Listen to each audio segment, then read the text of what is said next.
কাতারের মার্কিন ঘাঁটিতে ইরানের হামলা। কাতারের মার্কিন ঘাঁটিতে মুহুর্মুহু ক্ষেপণাস্ত্র হামলা চালিয়েছে ইরান। সোমবার রাতে এই খবর জানিয়েছে ব্রিটিশ সংবাদ মাধ্যম গার্ডিয়ান। কাতারের সংবাদ মাধ্যম আল জাজিরা খবরে বলা হয়েছে, কাতারের রাজধানী দোহার উপর দিয়ে অগ্নিশিখা উড়ে যেতে দেখা যাচ্ছে। কাতারের বিভিন্ন অঞ্চল থেকে বিকট বিস্ফোরণের শব্দ শোনা যাচ্ছে, তবে এগুলো ক্ষেপণাস্ত্র কিনা তা তাৎক্ষণিকভাবে নিশ্চিত করতে পারেনি সংবাদ মাধ্যমটি।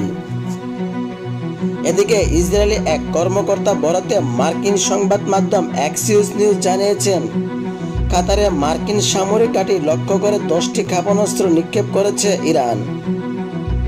এছাড়া একটি ক্ষেপণাস্ত্র ছোড়া হয়েছে ইরানের মার্কিন ঘাঁটি লক্ষ্য করে। কাতারে অবস্থিত প্রবাসী বাংলাদেশিদের সঙ্গে কথা বলে জানা গেছে, দেশটির আকাশে বহু ক্ষেপণাস্ত্র উড়ে যেতে দেখছেন তারা। এছাড়াও তারা একের পর এক বিস্ফোরণের শব্দ শুনতে পাচ্ছেন।